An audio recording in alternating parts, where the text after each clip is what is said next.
stated in the Theremini Editor User Manual, the resonance knob provides a boost to the frequencies specified by the cutoff knob.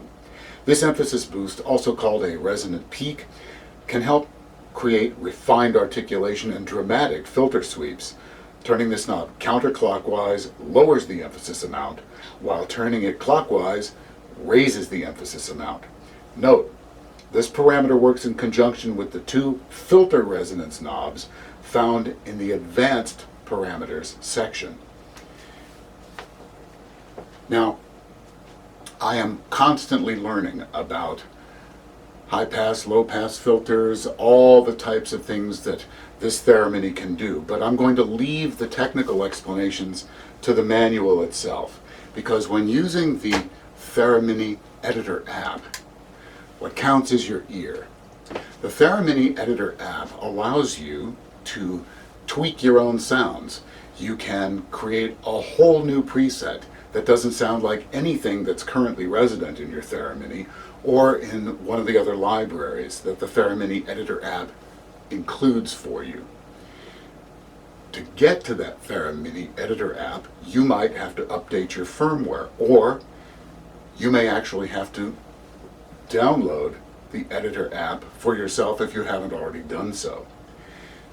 So what I'd like to do in this first video is cover the loading process and the updating process of the Theremini, if necessary, for you to do it, and then get into the Theremini app and start tweaking our own custom sounds. Before you start, one of the things you're probably going to want to do is see what version of the firmware you're currently running on your Theremini.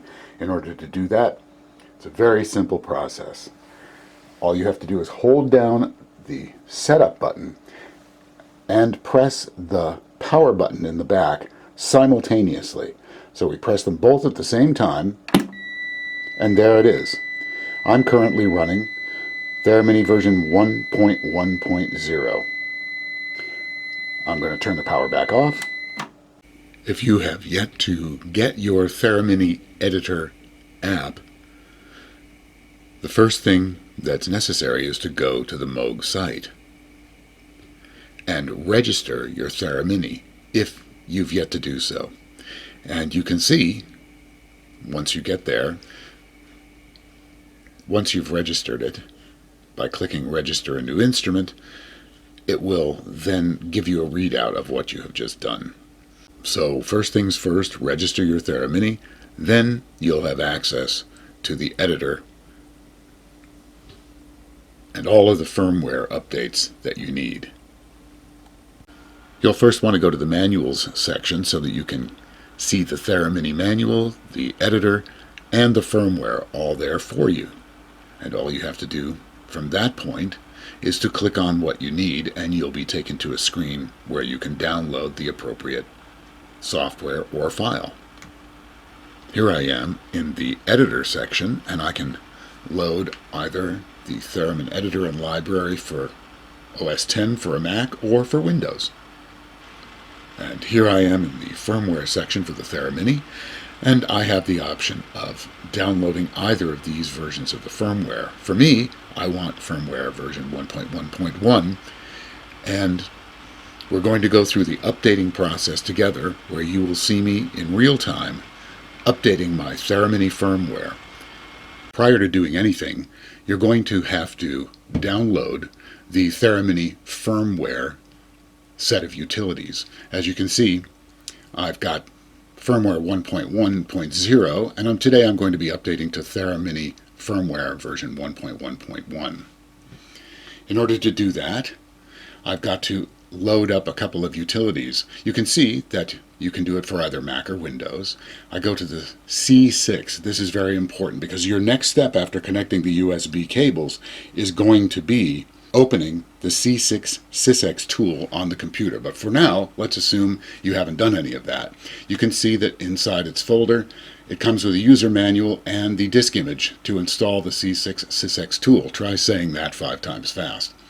When you click on the tool, disk image, it's going to put an icon on your desktop. You double click it, and it will instruct you to drag the C6 SysX tool into your applications folder where it will reside, and you'll be able to open it up. So as long as you've got your Theremini editor already loaded and you've looked at your user manual and you've got the C6 SysX tool loaded, you're ready to update. In order to start the update, you're going to need a USB cable, specifically USB-A on one end and a USB mini B on the other.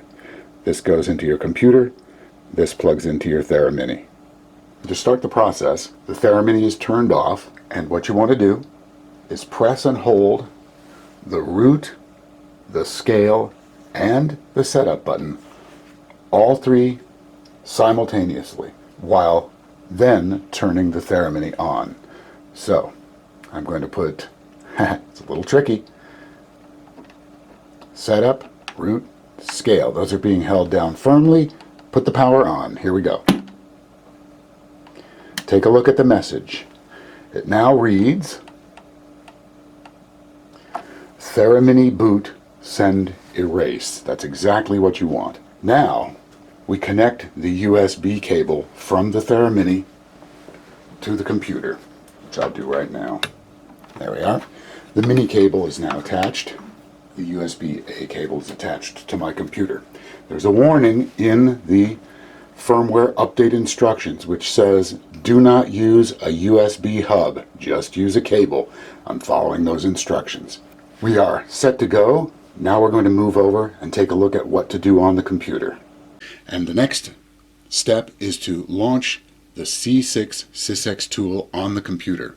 I have it in my applications folder. Here it is. Let's boot it up. Now the C6 SysX tool has opened, and our next step is to click on the config button at the top right of the screen, right here. And we get another window. Take a look. In the top window interface it says Moog Theremini, the updater, and in the MIDI out it says Moog Theremini updater. We select the updater as the mini out device, which it is, although it says Windows XP users will select USB audio device. So we click OK to close the MIDI preferences. Next, we click the load button in the top of the screen and a file browser is going to open. Here it is. This is showing the inside of what's inside my Theremini folder, as you can see. All right, we're going to select the Theremini Erase Firmware. There it is. And click Open. And it has now opened. Now you can see it on the main screen of the SysX tool. What we now do is click Send. It's going to send to the input device, which we already selected as the Theremini. Here it goes. Click Send.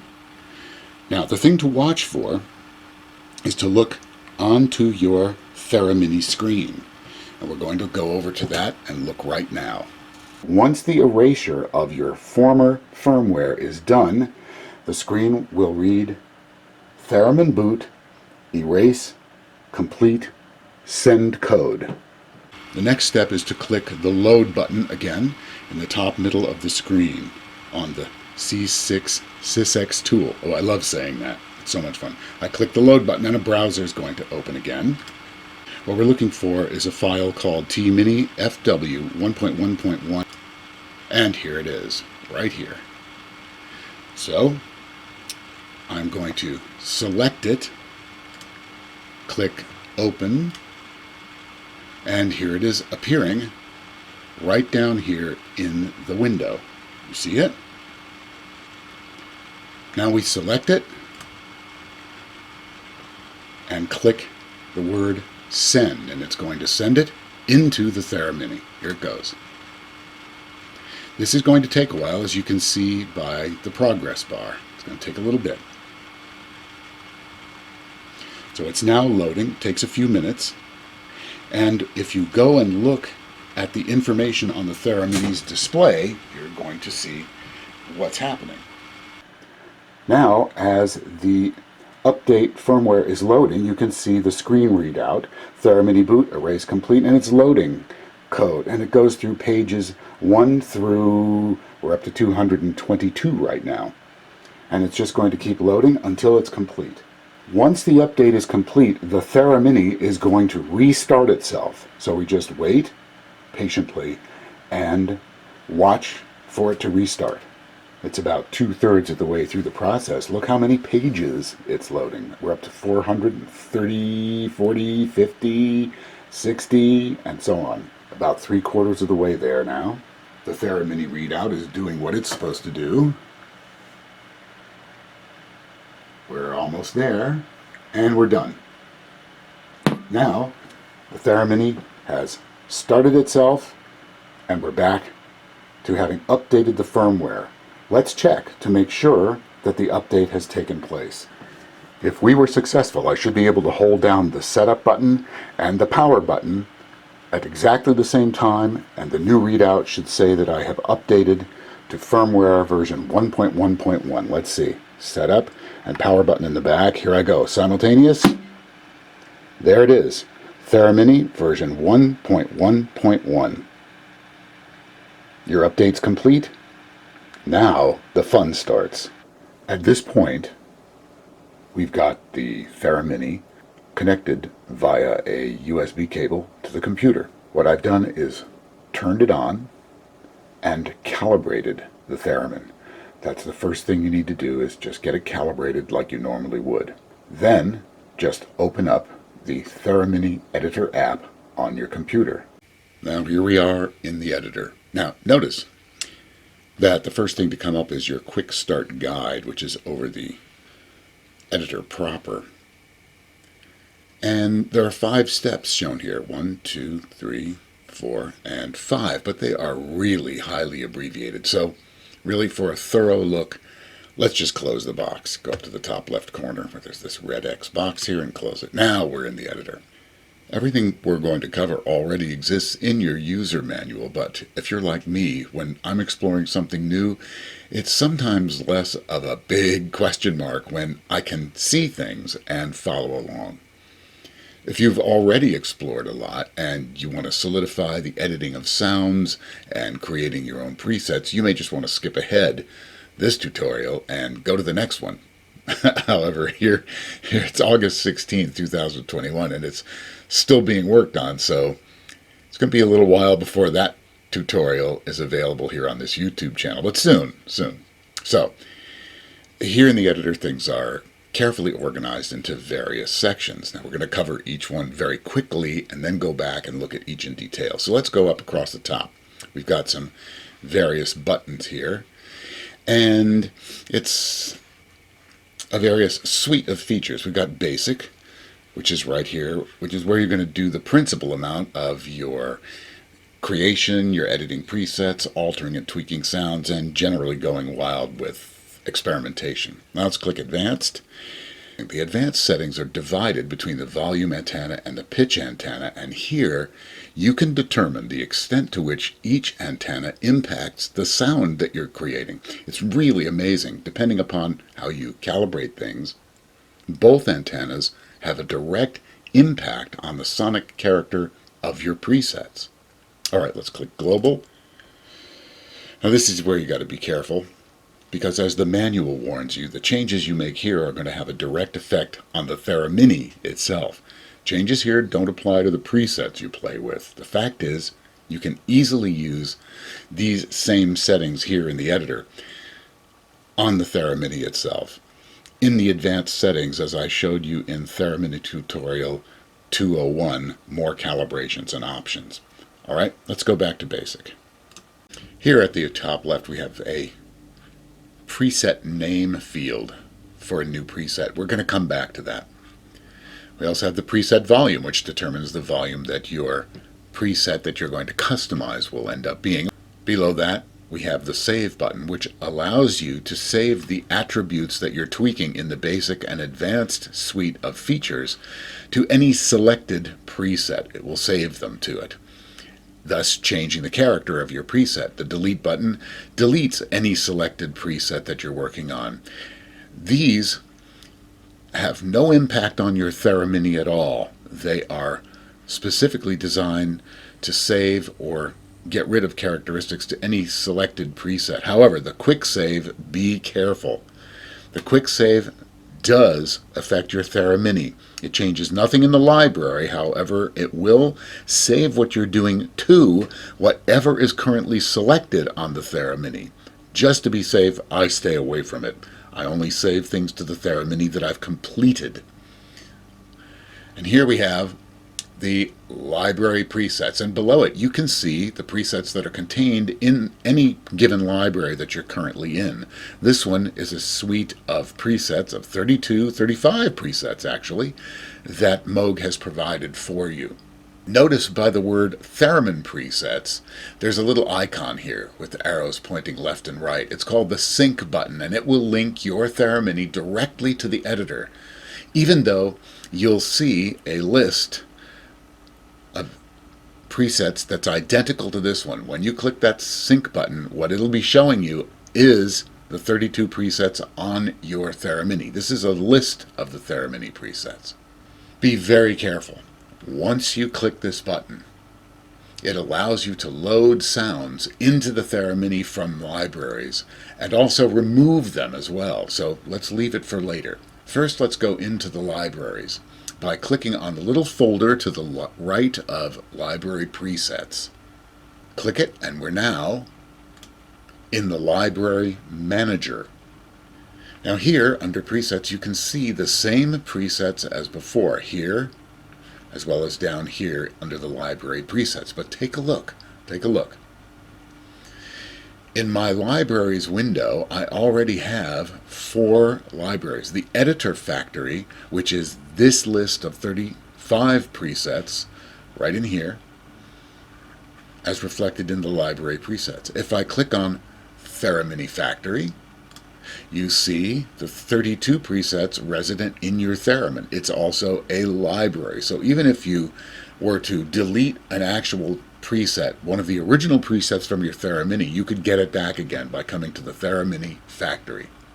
If we click on Default, once again you see essentially what's in the Editor Factory. And below is Wizzo Sounds. This is a library that I created which contains 3 presets that I'm currently working on: String Tribe, Buzzaroo, and Dynamoog. And we have a bunch of buttons on the left. The New button lets you create a new library.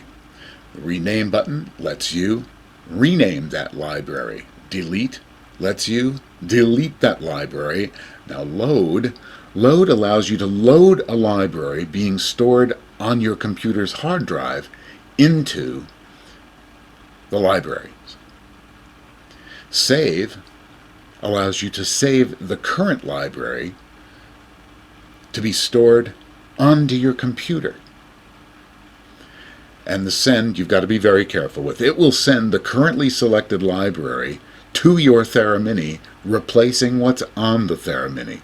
Let's say you only have 3 presets in your library, like I have here with Wizzo Sounds. If I send them to the Theremini, it's going to replace 3 of the current Theremini's presets, and the other remaining presets out of those 32 will remain the same. If I were to click the Editor Factory and then click Send, it will send all of these presets over to the Theremini and replace the ones currently there. As you can see, there are 35 presets, so since the Theremini can only handle 32, it will simply put whatever the first 32 are onto the Theremini and leave the others off. Why are we sitting around just taking a passive tour when we can actually be experimenting at the same time? I'm going to create a new library, and you can follow along and create one yourself along with me if you'd like to. So I'm going to click New, and up comes a window that tells me to name the new library. Okay, I'm going to name it Ethereality. That's fun. You can go ahead, pick any name you want, and create it. Now click OK, and there it is. But take a look. It's empty. It's empty because there are no presets in this new library, and we can fix that right now. Let's click on the Editor Factory. I've been messing around on my own, and I actually like the sound Sparklehorse. And so I'm going to take it, select it, and just drag it to Ethereality. And I get a confirmation window. Are you sure to add the preset Sparklehorse to the library Ethereality? I say yes. I click on Ethereality, and there it is. It's right inside my library.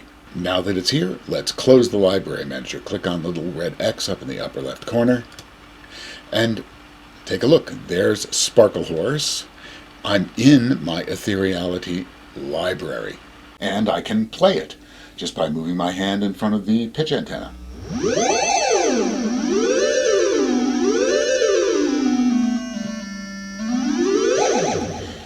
That is Sparklehorse as it sounds in the Editor Factory with the presets provided by Moog. I know that I'd never call this new preset that I'm going to create Sparklehorse. I want something different. Sparklehorse is the name of a preset in the Editor Factory. So all I have to do, where I see the preset name right up in here, I just click on this field once, and it highlights. Now I can rename it. I'm going to keep it in, I like that animal and sparkle kind of feel, so I'm going to call it Glitter Moose. There we go. I hit enter or return, and there it is. And here's Glitter Moose. It sounds exactly the way Sparklehorse did. Excellent. From here, I can just go wild. I can explore and play around with all of these controls over here. But this video's gone on long enough. So we're going to pick things up right here next time, and we're going to tweak and we're going to tweeze that moose so much that not only will it not sound like Sparklehorse, it won't sound like any other preset. Now, if you're excited to get started before the next tutorial, just go ahead and play. It's impossible to make a mistake. As long as you don't save anything else, nothing's going to change. And if you start messing around with these types of controls and you get a sound that you like, click save, and you'll notice when you click OK, you'll end up with a second preset. It will say, do you want to save 02 preset Glitter Moose? You can click on OK and then delete the first one. Or you can just do what you saw me do with the Sparklehorse and change the 02 in the field to 01, and it will stay Glitter Moose 01 and still reflect the changes that you've made. I'll be back again soon with the next tutorial. Meanwhile, have some fun. That's it for part one. I can tell you from my own experience that going into that Theremini Editor App and seeing what I can come up with in terms of a new sound, a new preset, is really fun to do. And feel free to just experiment now. You've already got your basics under your belt, so go in and have fun. Remember, as long as you don't save anything, you can't make a mistake. As long as you don't transfer anything directly to your theremin, you can't make a mistake either. Just experiment, have fun, and I'll see you next time.